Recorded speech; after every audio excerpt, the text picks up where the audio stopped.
over the last 4 years, as founder and CEO of the Academy for Corporate Entrepreneurship, we've been working with many organizations around the world to design and implement intrapreneurship programs.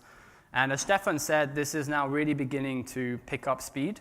So what I'm going to try to do in this talk is talk a little bit about how the programs have been evolving over that time frame and try to hit on some of the critical factors that seem to increase the ROI of the program itself. And I'm going to frame that in steroids, right? So we're going to talk about steroids that hopefully all of you will believe you can take 1 or 2 of these steroids at least to help give your program a bit of a boost. So the last few years has been like testing, experimenting, playing a little bit in a sandbox, right? And it's been fun, and now it's getting more serious. So intrapreneurship is becoming more of a viable strategy for innovation. Yet, most of the programs have failed to deliver what we had hoped for. A lot of these programs are actually being shut down. So now we have to get very serious about making the programs work. So I'm going to talk about some of these critical factors that can help us a little bit. But before I do that, I need to make sure we're on the same page, right? People define innovation in different ways. So I'm going to use this chart to help us. This is a line of a growth company that is applying a 70-20-10 innovation strategy. So a lot of innovation is maybe incremental. Some of it is differentiated, and some of it is radical. And the main difference here, or if we don't do radical or differentiated innovation, you're not going to achieve much growth, right? That's going to die off pretty quickly. And if you only do incremental and some differentiated, and you don't go to that more extreme disruptive end of the spectrum, you may grow a little bit, but maybe not as fast as some of your competitors. So on the left-hand side, what's interesting here when looking at incremental is really you want to ask yourself, how unknown is it, the territory that we're going into? How new is it that we are trying to do? Are we just trying to do what we did last year and tweak it a little bit and then implement? And that would be relatively easy to do. So you can go straight from ideation to implementation. The idea is either good or not, and it makes sense. These are sometimes supported by hackathons or ideation software platforms that companies implement. But if we're looking more at the differentiated and radical side of the spectrum, the ticket item, the value that you are creating is much higher, right? And this is where I believe intrapreneurship programs come into play, because the definition of intrapreneurship is behaving like an entrepreneur, but within an established organization. And entrepreneurs are not working on incremental things. So 90% of this is failing. But to build these new business models or have faster product launches, we have to get more ideas into the launch and scale part of the innovation cycle. But there seems to be this big gap. We need ideation and we need incubation, right? And we've seen a lot of activity around this. So people doing ideation tend to often moan that ideas are not progressing. They're just not getting to the next stage. We get all of these ideas submitted, yet they get swept under the carpet and nothing seems to materialize. And on the other end, a few ideas might be selected to go into incubation, where we start developing the solution, but people running the incubators are complaining that there is a lack of validation, and therefore not many products get launched. And you may have all heard about the valley of death, right? And this is really where it comes from. There's this whole phase that's missing, and that phase is called the discovery phase, where you're going on this journey of exploration to find problem-solution fit. So are we solving the right problem for the right customer in a feasible way? Is there a business model that makes sense? And when I work with startups, we talk about the structure steroid. So we look at the startup landscape. And with startups, you all know there's a 90% failure rate as well, right? Within the first 3 years, 90% of startups also fail to get off the ground. And I show them this chart to help them navigate the landscape, because I'm also a director at an organization called the Founder Institute, right? We're the world's largest early stage accelerator program from Silicon Valley. And I use this to help them explain that You can use ideation and these types of events like Startup Grind and Startup Weekend to get inspiration.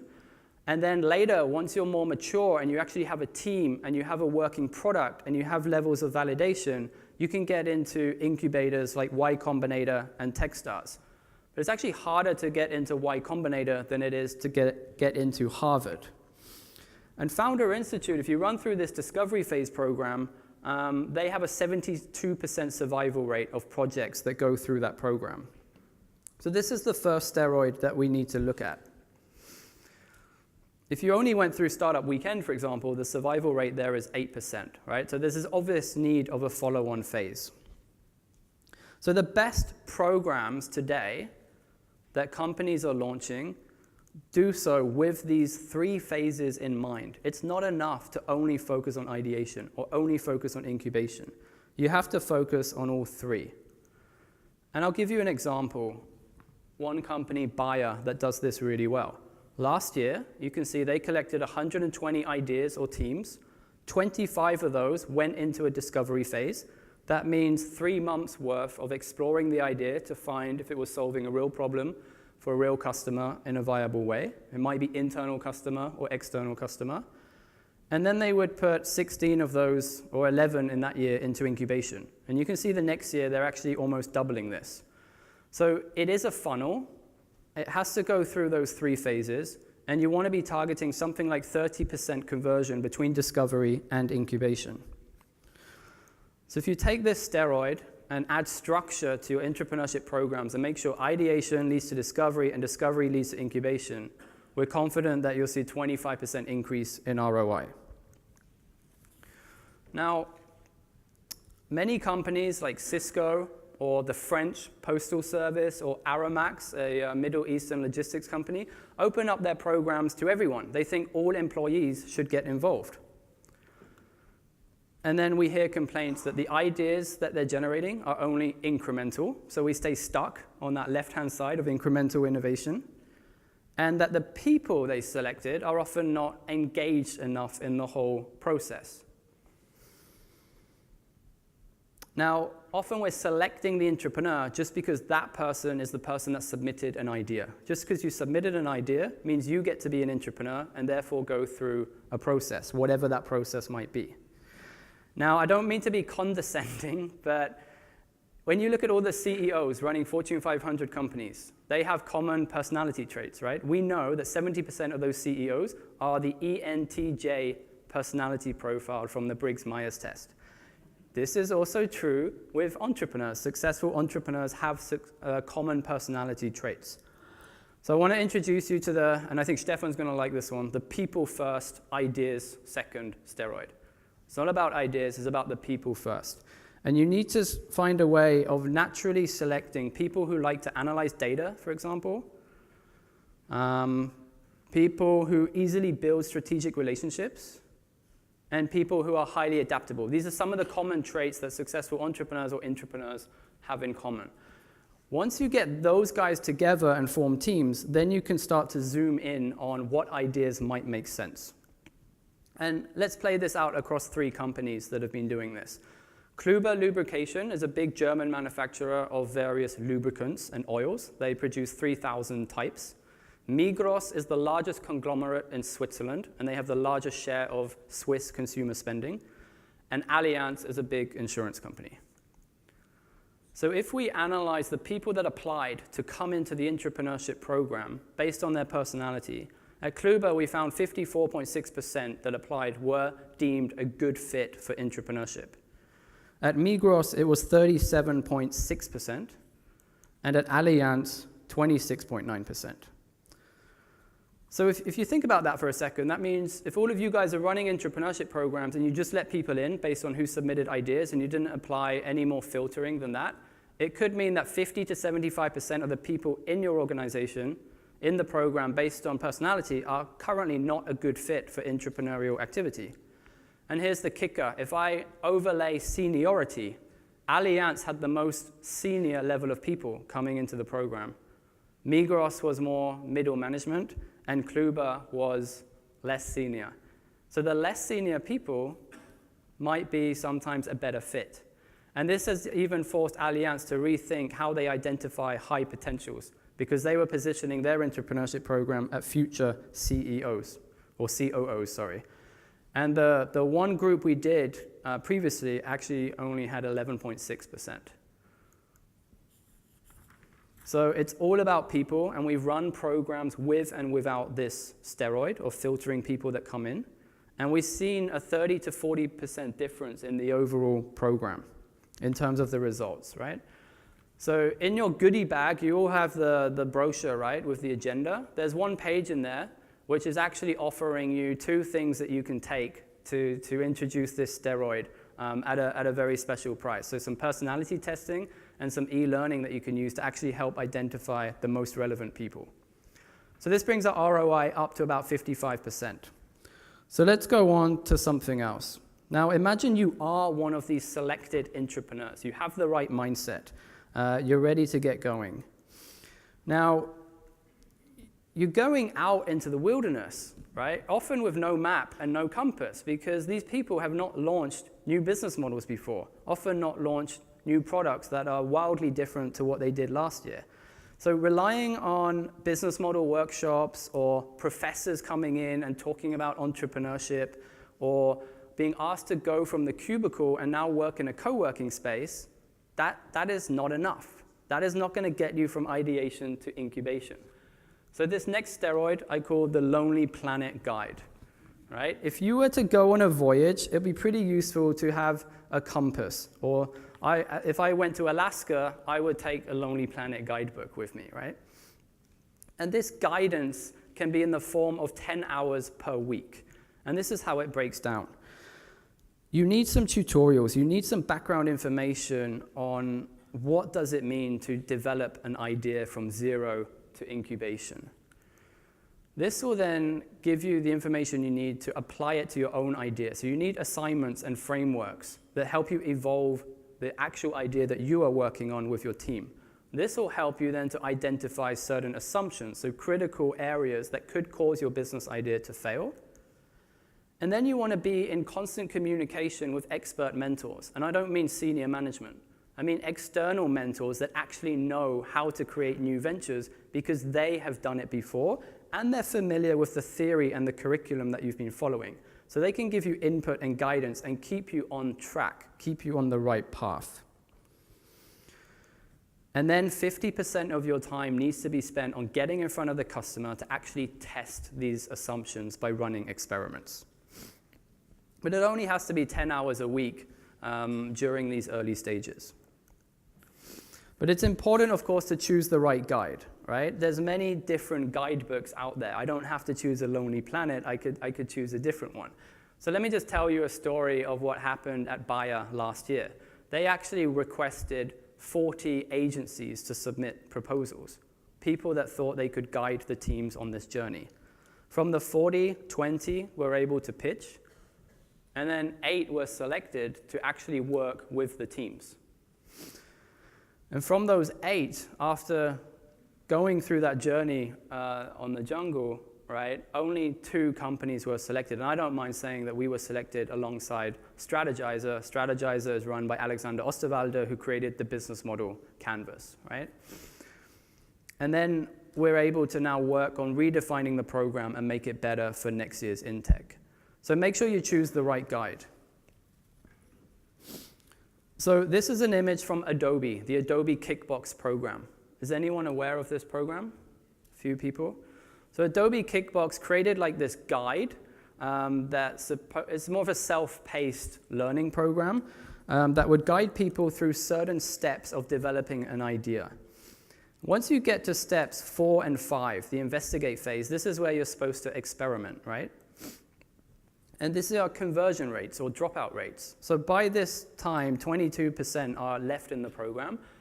But you can see going from 22% to 6%, this phase is very hard. So 73% are dropping out because they're being asked to run experiments and test things with customers, which for an entrepreneur is obviously a very important thing to do, but it's very difficult. So what we decided to do was create the Slush Fund steroid. Right? You need a slush fund, which is some money that you set aside that can support these intrapreneurship teams to use developers, use online marketers and designers, and also have a project manager involved to tie everything together. Now, often this is only focused on during incubation, because when you get to incubation, you focus on building the solution and can we build it in the right way. But those are more prototype methodologies, right? In the ideation and discovery stage, you also need to use prototype methodologies. So providing people with a slush fund and a team that can manage the expenditure of that slush fund is going to help the final pitch that these teams come up with be much, much stronger. Not to mention the amount of validation that they will gain through their experiments and the customer learning.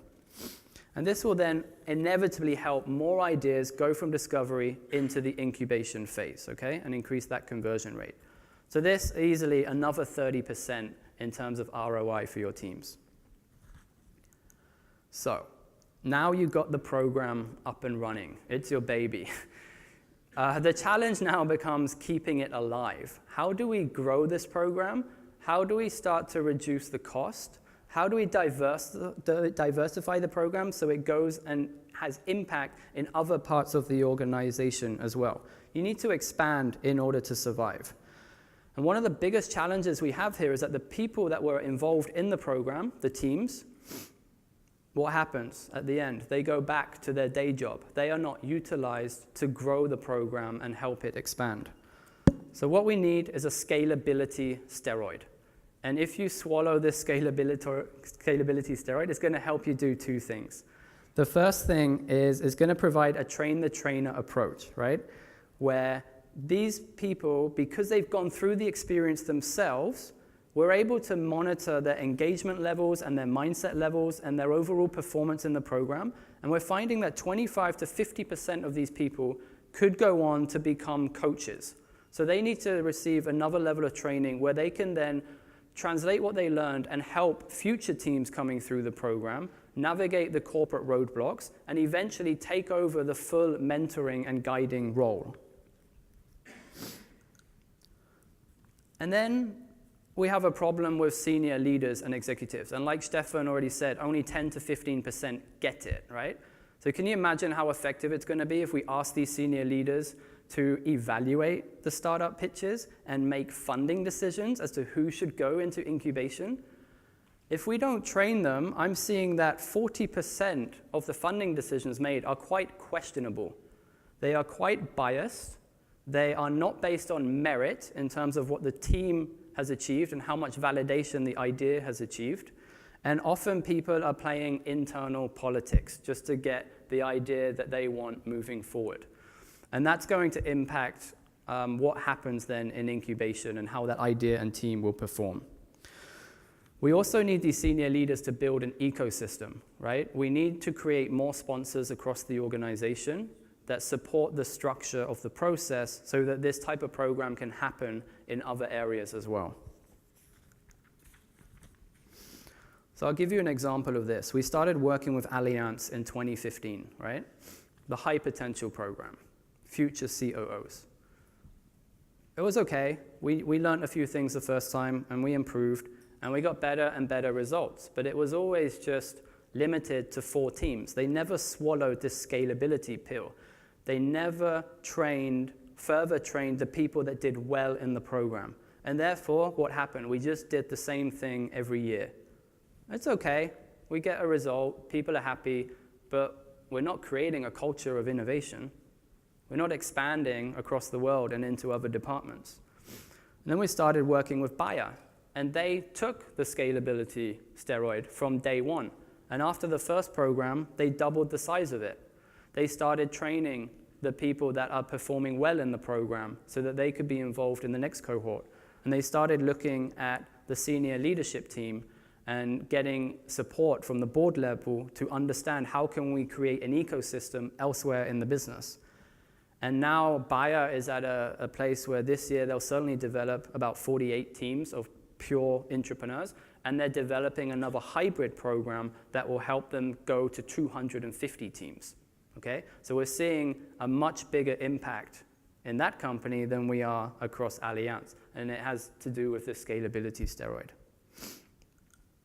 So that is also going to keep your program alive and increase the longevity and overall increase all of the ROI depending on what you're investing in your program. So these were 5 super steroids for serious scale. Structure, people first, ideas second. The Lonely Planet, make sure you choose the right guide. Having a slush fund available to support your teams. And scalability. And with these steroids alone, you should easily double the ROI of your current program. So I hope you can choose 1 of 5, right, or a couple. And as we're in Singapore, of course, you've got to have a Singapore Sling cocktail. But don't forget to add some of these steroids, because steroids are always best as a cocktail. Thank you.